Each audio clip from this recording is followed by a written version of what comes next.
따라서 율법이 무엇인가? 오늘 본문에 보면 사도 바울이 율법은 초등교사다. 예전에는 몽학 선생이다. 그렇게 표현했는데 어제 율법에 대한 이야기와 언약에 대한 이야기를 이렇게 깔끔하게 사도 바울이 정리했는데 다시 한번 율법이 뭐냐라고 하는 얘기를 바울이 정의하면서 율법에 대한 정의를 이렇게 내려놓고 있습니다.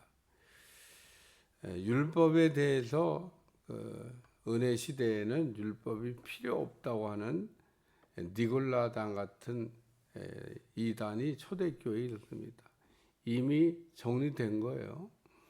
오늘 초대교회 때 많은 이단들이 정리됐는데 왜냐하면 예수님 이후에 수많은 이단들이 나타나서 믿는 자들을 미혹하고 있었기 때문에 초대교회는 참 혼란한 시대였다. 그렇게 말할 수 있습니다. 그런 혼란한 시대에 혜성같이 바울이 나타나서 초대교회 그 혼란한 믿음의 그 사람들로 하여금 믿음 생활을 잘할 수 있도록 또 탈선하지 않도록 정리해 줬다고 하는 것은 굉장히 중요한 의미가 있습니다. 그 당시에는 오늘날 같이 무슨 신약 성경이 이렇게 딱 묶여져 있던 것도 아니고 또 교회를 다니면서 담임자 중심으로 교회가 치리되고 있던 때도 아니고 성도들이 모여서 믿음 생활을 하긴 하는데 오늘은 이분이 내일은 저분이 지도자가 계속 바뀌어요.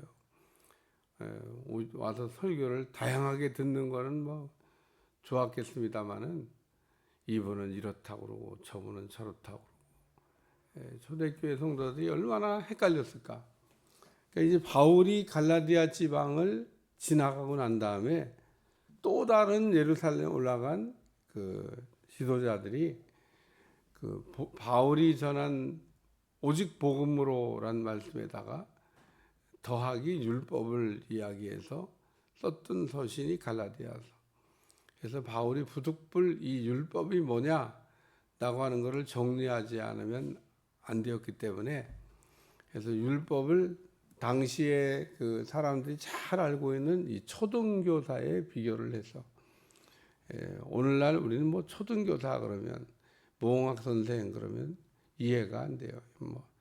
우리 시대에 쓰는 어떤 용어나 그 어떤 직제가 아니기 때문에 이해가 안 되는데 그 당시 사람들은 다 알아들었어요. 몽학 선생 혹은 초등교사 그러면 주인의 아들을 그 공부를 배우는 곳까지 데려다가 주는 그 종이 있었는데 그런 종을 몽학 선생이라 그렇게 얘기합니다. 우리나라에도 있었다고 그래요. 우리나라도 그 어린 주인의 아들이 서당에 갈 때 데려가는 종이 있었죠.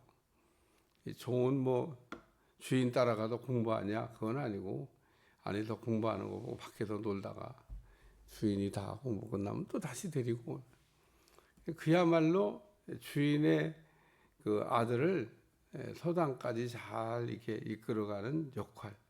그 이상도 그 이하도 아니에요. 그런 일을 했던 사람을 성경에서 초등교사 혹은 몽학 선생이라. 그래서 율법은 우리를 예수님께로 이렇게 이끌어가는 몽학 선생과 같다. 몽학 선생이란 뜻이 아니에요. 예수님 비유로 이렇게 하나님 나라에 대해 설명한 거는 그냥 비유지, 비유가 팩트가 아닙니다. 그 하나님 나라에 대한 이해를 돕기 위해서 예수님이 비유를 이렇게 사용하신 것처럼 사도 바울도 보면 그 많은 비유를 이렇게 통해서 예수님만 비유를 많이 쓰신 게 아닙니다. 사도 바울도 비유를 많이 이렇게 사용했는데 할렐루야, 예수님도 비유를 많이 사용한 것처럼 바울도 비유를 많이 이렇게 사용했는데 그 이제 비유 가운데 아주 참 그 알곡과도 같은 참 중요한 비유가 이 초등교사 몽학 선생에 관한 말씀이라는 겁니다. 어떻게 이게 참 딱 맞는 비유를 찾아서 그 율법이 뭐냐라고 하는 이야기를 설명했을까? 그러니까 초대교회 때 무율법주의자, 율법이 필요 없다고 하는 사람들이 있었는데 율법이 없이는 예수님께 못 간다 그 얘기인 겁니다. 오늘 우리가 율법이 있어야만 예수님께로 가고 또 하나님께로 돌아오라고 주신 법이 율법이기도 하다라고 하는 겁니다. 그러니까 율법은 엄밀히 얘기하면 돌이키는 법이다. 하나님에게서 멀리 떠난, 하나님에게서 떨어진, 하나님을 반대로 지금 가고 있는 그 하나님의 백성들을 하나님에게로 돌이키게 하기 위해서 우리가 돌이키려면 죄를 깨달아야 되는데 그래서 율법은 죄를 깨닫게 하는 법이다. 죄를 용서하는 법이 아니고 죄를 깨닫게 하는 법이다. 그래서 오늘 우리가 율법이 뭐냐 그럴 때 율법은 몽학 선생과 같고 율법은 죄를 깨닫게 하는 법이다. 이 죄를 깨닫게 하는 법이라고 하는 것을 가장 잘 설명한 분이 바울입니다. 그래서 율법은 뭐냐 그럴 때 율법은 우리의 죄를 깨닫게 하는 법이다. 우리가 회개라고 하는 것은 죄가 깨달아져야 회개가 하는 거지 죄가 깨달아지지 않으면 회개도 할 수가 없습니다. 그래서 그 세례 요한이나 예수님이 그 복음을 전하시면서 제일 먼저 했던 일이 회개하라. 천국이 가까이 왔느니라.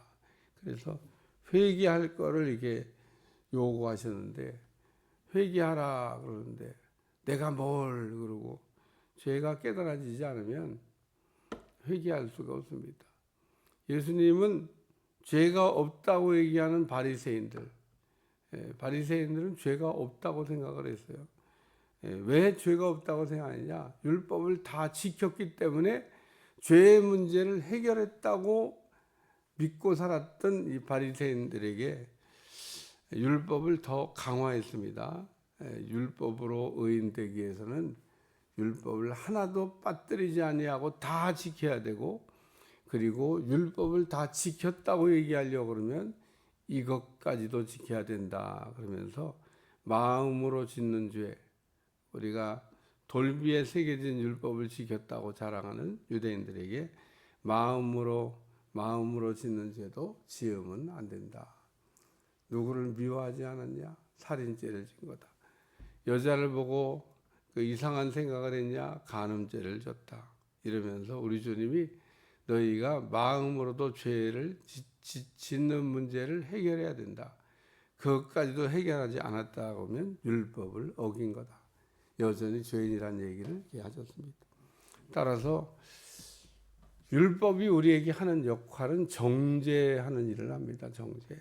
율법은 절대로 우리를 용서하지 않습니다. 법은 용서가 없어요. 법 앞에 우리가 서가지고 용서를 구하는 것은 법을 잘 모르는 사람들이 이야기하는 겁니다. 법은 또 그렇게 사용되면 안 돼요. 법에 가끔 정상참작 뭐 그런 이야기 있지만은 냉정하게 생각하면 법은 그냥 죄인을 죄인이라고 얘기하는 겁니다. 죄인이 아닌 사람은 아니라고 얘기해야 되는 거예요. 법이 무슨 죄인 만드는 법도 아니고 법을 어겼을 땐 죄인 되는 거고 지켰을 때는 죄가 없는 거죠. 근데 바리새인들은 다 지켰다고 생각하는데 거기다가 율법을 다 지켰다고 얘기하려면 그 마음으로 짓는 죄까지도 안 졌으면 죄이다. 한마디로 율법으로 의인되는 것은 불가능한 일이다라고 우리 주님이 가르쳐 주셨습니다. 그러니까 율법에 대해서는 예수님도 가르치고 또 바울도 가르치고 뭐 얼마나 율법에 대해서 더 가르쳐요. 그래서 믿음이 오기 전에는 우리가 율법 아래 매인바되고 계시될 믿음의 때까지 갇혔느니라. 우리로 하여금 믿음으로 말미암아 의롭다함을 얻게 하려 함이라. 그러면서 우리가 의인되는 방법이 두 가지가 있다. 하나는 율법을 지킴으로 의인되는 거. 또 하나는 예수님을 믿음으로 의인되는 거. 바리새인들은 율법으로 의인되는 것을 생각했는데 율법으로 뭐 의인 될 수 있어요. 율법 다 지키고 마음으로 짓는 죄까지도 안 지으면은 뭐 의인 될 수는 있는데 가능하긴 한데 가능한 사람이 없습니다. 그 왜 우리가 못하냐? 우리는 연약하기 때문에 못해요. 우리는 완벽하지가 않습니다. 죄를 지은 이후에 우리는 수많은 약점이 생겨났기 때문에 율법을 통해서 의인되는 것은 쉽지가 않아요. 그런데 율법을 통해서 의인된 분이 딱 한 분 있습니다. 예수님이 그렇게 의의를 이루셨습니다. 그러니까 예수님이 죄를 이 땅에 오셔서 진 적이 있냐? 없습니다. 예수님만 그래서 죄가 없이 출생하셔서 죄가 없이 사시다가 죄가 없이 죽으셨기 때문에 예수님은 율법을 완성했다. 우리가 그렇게 얘기하는 겁니다. 예수님이 율법을 다 지킴으로 율법의 의를 완성했다. 그래서 우리가 그 율법의 의를 이루신 예수님을 믿음으로 우리가 하나님이 우리를 인정해주는 의인이 된다. 그 얘기를 하고 있습니다. 그래서 우리가 믿음으로 말미암아 그리스도 예수 안에서 하나님의 아들이 되었다. 우리가 어떻게 하나님의 아들이 될 수 있냐? 믿음으로 말미암아 그리스도 예수 안에서 하나님의 아들이 되었다. 그래서 오늘 우리가 예수님을 믿음으로 신분의 변화가 일어났다. 그런 얘기입니다. 그래서 율법 시대에 살던 사람들은 하나님을 아버지라 부를 수가 없었는데 우리가 믿음으로 의인된 사람들은 하나님을 아버지라 불러서 오늘 하나님이 우리 아버지가 되시고 우리는 하나님의 아들과 딸이 되었다. 그런 얘기입니다. 따라서 오늘 우리가 하나님을 아버지라 부르고 하나님 아버지의 자녀로서의 우리가 삶을 살 수 있게 된 겁니다. 이 이야기를 탕자에 관한 이야기를 통해서 허랑방탕하다가 죄짓고 돌아온 아들을 나는 아들도 아닙니다. 그랬지만 우리 주님께서 제일 좋은 옷을 꺼내서 입히시고 여기 제일 좋은 꺼내 옷을 입혔다고 얘기한 내용이 누구든지 그리스도와 합하기 위하여 세례를 받은 자는 그리스도로 옷을 입었느니라. 의인됐다. 그 얘기인 겁니다. 오늘 우리는 예수님의 의의 옷을 입고 그 의인으로 살아가야 될 줄로 믿습니다. 이게 의인이 된 이 십자가의 대속의 의로 사서 우리에게 입혀준 이 예복을 우리가 입지 않으면 하나님 나라에 들어가도 소용없어요. 쫓겨나가지고 슬피우며 일을 가게 됩니다. 그래서 오늘 우리는 늘 붙들고 있어야 될 게 뭐냐? 예수님의 십자가의 대속의 의로 여기 그리스도로 옷 입었느니라. 세 번째 말씀은 28절에 다 같이 읽겠습니다. 시작. 너희는 유대인이나 헬라이나 종이나 자유이나 남자나 여자나 다 그리스도 예수 안에서 하나이니라. 예수님 안에는 차별이 없다. 그 얘기를 하는 겁니다. 이 얘기는 당시에 유대인들이 들을 때는 이해가 안 되는 얘기였을 겁니다. 유대인과 헬라인, 유대인과 종, 어떻게 하나가 되냐? 말도 안 된다. 그러면서 아주 격한 반응을 보였겠습니다만 사도 바울이 제대로 잘 깨달은 거예요.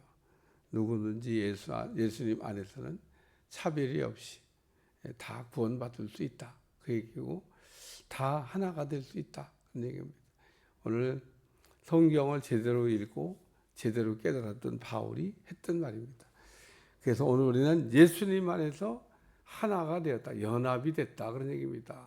예수님과 하나처럼 연합된 우리를 지금 설명하고 있는데 너희가 그리스도의 것이면 곧 아브라함의 자손이요 약속대로 유업을 이을 자니라. 그래서 아브라함의 자손도 되고 하나님 나라의 상속자도 된다라는 이야기를 말씀하고 있습니다. 오늘 율법을 통해서 그러므로 우리가 예수님에게로 도달한 사람들은 예수님 안에 있는 의로 의인도 되고 자녀도 되고 하나같이 연합도 됐다는 얘기를 지금 바울이 설명하고 있는 건데, 이것도 뭐 아주 깔끔하게 잘 정리한 귀중한 말씀이 아닐까 이런 생각을 합니다. 율법이 뭐냐? 율법은 몽학 선생과 같다. 몽학 선생이란 얘기가 아니라 몽학 선생과 같다고 얘기해요. 비유는 그냥 비유입니다. 뭐뭐 다가 아니고 뭐뭐와 같다. 그래서 중요한 팩트를 설명하기 위해서 늘 사용했던 비유. 비유는 팩트는 아니지만 그 중요한 어떤 사실을 잘 우리에게 쉽게 이해하기 위해서 사용됐던 우리 비유. 그래서 몽학 선생에 관한 비유에 관한 말씀인데, 오늘 율법이 없이는 우리가 예수님에게로 올 수가 없습니다.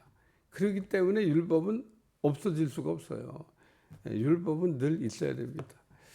그래서 그 율법을 통해서 우리가 예수님에게로 늘 갈 수 있도록 한다라는 말씀입니다.